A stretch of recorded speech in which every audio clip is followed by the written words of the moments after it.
স্কুলে যেতে নদী পার, অসুস্থ হলে নদী পার, এভাবেই বছরের পর বছর জীবন হাতে নিয়ে দিন কাটছে বাঁকুড়ার তালডাংরার কলি গ্রামের মানুষদের। বর্ষায় ফুলে ফেঁপে ওঠে জয়পন্ডা নদী, বাড়ে স্রোত, বাড়ে আতঙ্ক। অথচ ওপারেই মাত্র 4 কিলোমিটার দূরে স্কুল, হাসপাতাল, বাজার। স্থায়ী সেতুর আশায় গ্রামবাসীরা। নদী পার হলেই স্কুল, হাসপাতাল, বাজার। দূরত্ব মাত্র 4 কিলোমিটার। অথচ সেই নদী পার হতে গিয়ে প্রতিদিন নিতে হচ্ছে জীবনের ঝুঁকি। বাঁকুড়ার তালডাংরা বিধানসভা অন্তর্গত তালডাংরা ব্লকের কলি গ্রাম। গ্রামের পাশে দিয়েই বয়ে গিয়েছে জয়পন্ডা নদী। আর বর্ষা এলেই এই নদী যেন গ্রামবাসীদের কাছে আতঙ্কের কারণ হয়ে দাঁড়ায়। নদীর জলস্রোত বাড়লেই বন্ধ হয়ে যায় নিরাপদ যাতায়াত। অথচ নদীর ওপারে রয়েছে ববুরদা হাই স্কুল, হাসপাতাল, বাজার সহ একাধিক জরুরি পরিষেবা। দূরত্ব মাত্র 4 কিলোমিটার। ফলে প্রয়োজনের তাগিদে ঝুঁকি নিয়ে নদী পারাপার করতে হয় সাধারণ মানুষকে। সবচেয়ে বেশি সমস্যায় পড়তে হয় স্কুল পড়ুয়াদের। প্রতিদিন এই নদী পার হয়ে স্কুলে যেতে হয়। বর্ষার সময় নদীতে স্রোত বাড়লে সেই যাতায়াত হয়ে ওঠে আরও বিপজ্জনক। আমি স্কুল যাবো। কেন এইরকম ভাবে কেন? আমার এরকম ভাবে নদীতে জল, নদী জল কতটা ভয় লাগে না সেটাতে? হ্যাঁ ভয় তো লাগে, সাপটা যদি আরো আসে।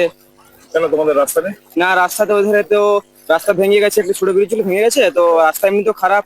আর ওইদিকে 11 কিলোমিটার অনেক রাস্তা। আর এদিকে কতটা শর্ট? এদিকে শর্ট অনেকটা হয়, প্রায় তোমার 5 কিলোমিটার শর্ট হবে। তাহলে তোমরা কি চাইছো গ্রামের মানুষ? আমার গ্রামের মানুষ চাইছি যে একটা এখানে ব্রিজটা হোক।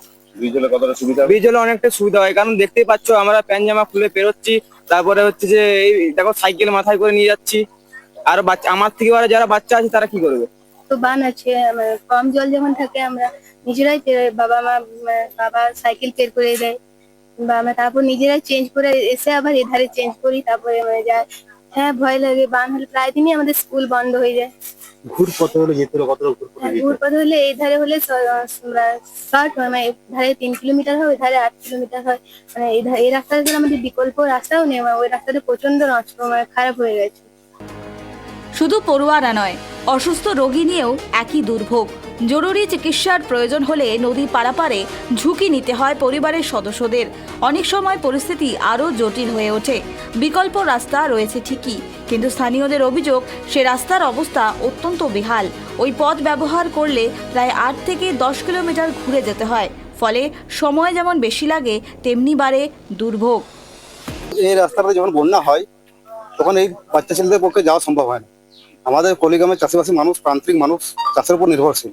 প্রত্যেক অভিভাবক সকালবেলায় বাচ্চাদিকে বের করে দিয়ে স্কুলে যাওয়ার সময় আবার যখন আসে স্কুল থেকে বাড়ি ফিরে তখন আবার নিয়ে আসে। আর কিছু পাঞ্চাশি আছে, মানে পাঞ্চাশি মোট একবার বের করতে আসতে, তারপর আবার সাইকেল একবার বের করতে হয়। খুব সমস্যার সম্মুখীন 10-12টা গ্রাম এই সমস্যার সম্মুখীন। কেন রাস্তা নেই? রাস্তা আছে, যে রাস্তা আছে, রাস্তা ওই পথে একটা ব্রিজ আছে, সেই ব্রিজের উপর জল উঠে যায়। কোনো যদি পশু তোমার যন্ত্রণা ওঠে সে তাও আমাদেরকে অনেকটা ঘুরে যেতে হয়, 7-8 কিলোমিটার নিয়ে রুরাল হাসপাতালে পৌঁছাতে হয়। হ্যাঁ, এখানে বিডিও অফিসও তাই যেতে হলে, থানা যেতে হলে, কোনো সমস্যার কিছু সম্মুখীন হতে হলে সেই ঘুরে যেতে হবে 8-10 কিলোমিটার। এই জন্য আমাদের ব্রিজটা একান্তই করা দরকার। অনেকবার তৃণমূলের আমলে ইঞ্জিনিয়ার এসে মাপজোপ করেছে, কোনো টাকা অ্যাপ্রুভ করা নেই। আর বিগত সরকার, যে নতুন সরকার, তাদের এখানে আবেদন করছি যাতে এই সমস্যার সম্মুখীন হবে, যাতে দ্রুত সমাধান করে, সে আশাবাদী। গ্রামবাসীদের দাবি, এই সমস্যা আজকের নয়, বছরের পর বছর ধরে জয়পন্ডা নদীর ওপর একটি স্থায়ী সেতু অথবা নিরাপদ পারাপারের ব্যবস্থা তৈরির দাবি জানিয়ে আসছেন তারা। আগে সরকারের আমলে একাধিকবার আবেদন করা হলেও সমস্যার স্থায়ী সমাধান হয়নি বলেই অভিযোগ। এবার নতুন সরকারের কাছে একই দাবি জানিয়েছেন কলি গ্রামের মানুষ। তাদের বক্তব্য, জয়পান্ডার ওপরে একটি সেতু তৈরি হলে শিক্ষা, স্বাস্থ্য থেকে একাধিক নিত্য প্রয়োজনীয় পরিষেবা সবকিছুর সঙ্গে যোগাযোগ অনেকটাই সহজ হবে। পাশাপাশি কমবে দুর্ঘটনার আশঙ্কাও। দেখুন, তাদের দাবি একদম ন্যায্য দাবি। আমি প্রচারে গিয়ে দেখেছি, পরেও গিয়ে দেখেছি, ওদের ব্রিজ হওয়ার অত্যন্ত প্রয়োজন আছে। সেটার জন্য আমার যা করার আমি করবো। আমি অলরেডি সেই দপ্তরে আমি জানিয়েছি যে এখানে প্রয়োজন আছে। ওনারা আমাকে আশ্বস্ত করেছেন যে না, এখানে ব্রিজ হবে। তো আমি দেখি আমার মতন আমার যা প্রয়াস আমি করবো, আমাকে করতেই হবে, কারণ আমি সাধারণ মানুষের দায়বদ্ধ। ওনারা আমাকে বিপুল ভোটে জিতিয়েছে। আমি যতক্ষণ না পর্যন্ত ব্রিজ বানাতে পারবো, আমি নিঃশ্বাসে শান্তিতে ঘুমোতে পারবো না। এগুলো আমার কাজ, আমাকে করতেই হবে। বহু বছরের সমস্যা, প্রতিশ্রুতি মিলছে বারবার, কিন্তু বাস্তবে কবে তৈরি হবে সেতু, সে প্রশ্নের উত্তর এখন খুঁজছে তালডাংরা কলিগ্রামের মানুষ। বাঁকুড়া থেকে সিধু মান্ডির রিপোর্ট, KTV বাংলা।